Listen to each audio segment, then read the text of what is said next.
Խորհրդային միության փլուզմանը զուգահեռ տեղի էր ունենում կուսակցությունների ձևավորման գործընթացը։ Ժողովրդավարական քաղաքական դաշտի կայացման համար անհրաժեշտ այս կարևոր պայմանը միս ու արյուն էր ստանում հնդածս ենթակա պայի առանձնահատկություններին։ Այս երևույթը կարելի էր նմանեցնել այն ժամանակներում մեծ տարածում գտած սահմանափակ պատասխանատվությամբ ընկերությունների ստեղծման ու գրանցման իրողության հետ։ Թերևս այն տարբերությամբ, որ մեկի նպատակը իրավական հիմքերի ապահովմամբ ձեռնարկատիրությամբ զբաղվելն էր, մյուսինը քաղաքական գործունեությամբ զբաղվելը։ Բնականաբար հապշտապ գլուխ բերվող գործընթացը քիչ էր առնչվում ավանդույթի, փորձի, գաղափարախոսության, սոցիալական եւ ազգային նպատակների թիրախավորմամբ, որոշակի սոցիալական շերտերի ունեցած քաղաքական պահանջարկի հետ։ Կարելի է թերևս նշել, որ վերոնշյալ կոնկրետ չափանիշներին համապատասխանում էին ավանդական 4 կուսակցությունները՝ սոցիալ-դեմոկրատական հնչակյան, հայ հեղափոխական դաշնակցություն, ռամկավար ազատական եւ կոմունիստական կուսակցությունները։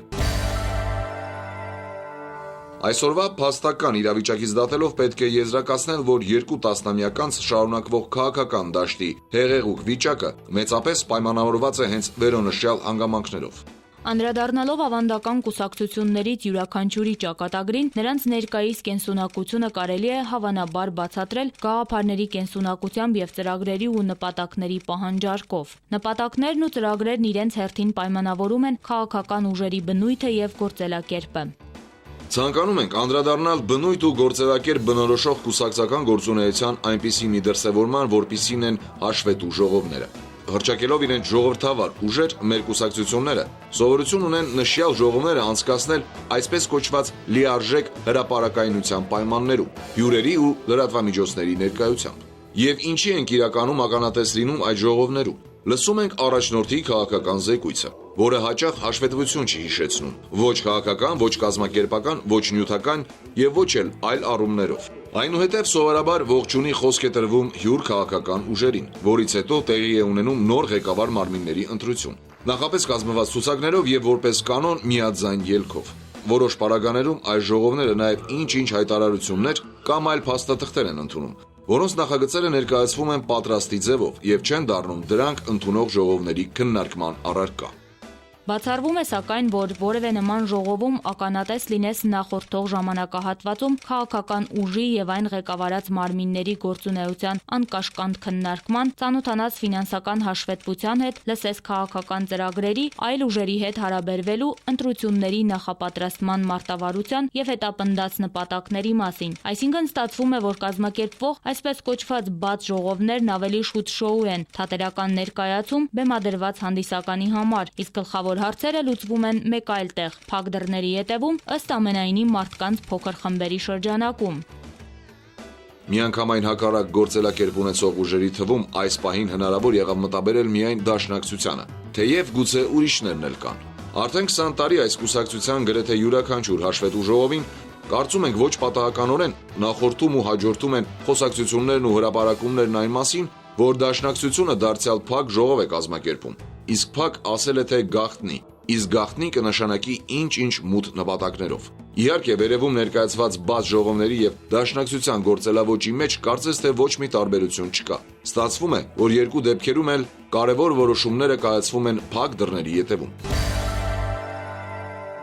Իրականում, սակայն, տարբերություն կա եւ շոշափելի տարբերություն։ Հիմնական տարբերությունն այն է, որ դաշնակցության գլխավոր հարցեր քննողն ու որոշումներ կայացնող ոչ հրապարակային ժողովները ղեկավար արտոնյալ անձերի նեղ շրջանակի մենաշնորհը չէ, այլ տեղի է ունենում ողջ կառույցը ներկայացնող падգամավորների ներկայացուցչական մակարդակով։ Սրանից ավելի կարևոր է սակայն այն, որ նախատեսվող ժողովում քննարկելիք բոլոր հարցերը նախապես քննարկվում են ստորին ժողովներում եւ հաշվետու ժողովում ներկայացվում են փաստորեն ողջ կազմակերպության գրավոր տեսակետներն ու առաջարկները։ Այսպես, օրինակ, եթե Դաշնակցության Հայաստանի գերագույն մարմինը պետք է հաշվետու ժողով գումարի, նախապես այս ժողովի օրակարգը հղում է շարքերին։ Շարքերի դիտողությունների եւ առաջարկների հիման վրա նորացված օրակարգը գերագույն մարմինը երկրորդ անգամ ներկայացնում է արդեն ըստ էության քննարկման։ Մինչև Հայաստանի կազմակերպության բարձրագույն ժողովի հասնելը այդ օրակարգը քննարկվում եւ նախագծերի են վերածվում նախ խմբերում, ապա շրջանների կոմիտեությունների ներկայացուցչական ժողովներում,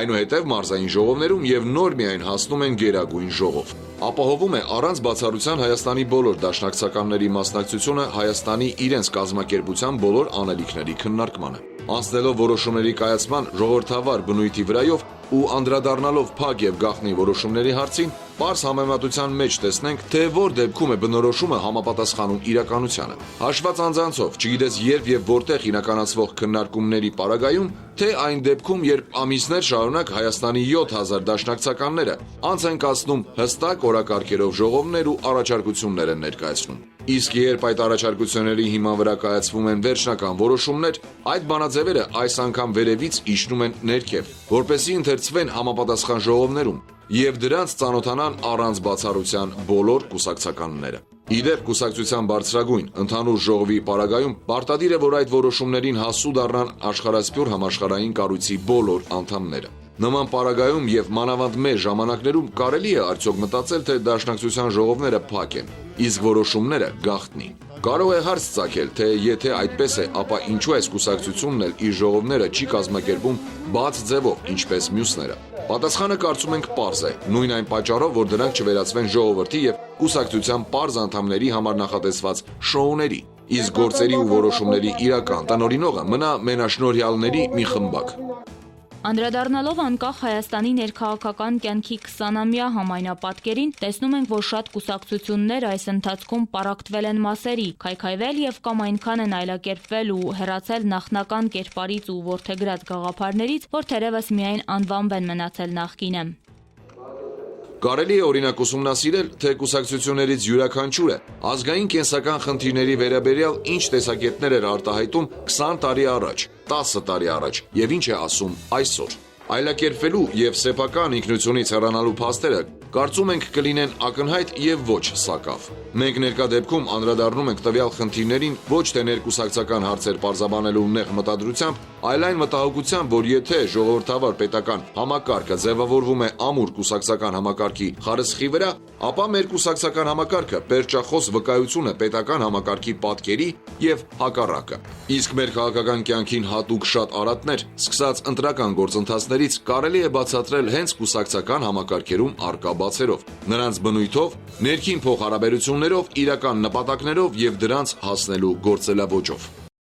Քաղաքական պայքարը եւ առաջընթացի ձգտումը մեր կուսակցությունների մոտ հաճախ արտահայտվում են ոչ թե սեփական գաղափարներով, ծրագրերով եւ կատարած գործերով հանրային համակրանքը շահելու ձգտման մեջ, այլ մրցակիցներին վարկաբեկելու գործելակերպով։ Քաղաքական հարաբերությունների ուղղվածությունը ընթանում է օտարների ու յուրայինների միջև քաղաքական հասարակական դաշտը պառակտելու, միմյանց դեմ տրամադրելու, հատվածականություն սերմանելու տրամաբանությամբ, նպատակ ունենալով ատելության ու մերժումի հոգեբանություն սերմանելով շահել ջղագրգռության հասցված ընտրողի ձայնը։ Այս պատճառով էլ իշխանափոխության գործընթացները մեզանում ավելի շատ հիշեցնում են հեղաշրջումներ, հաջողված կամ ոչ։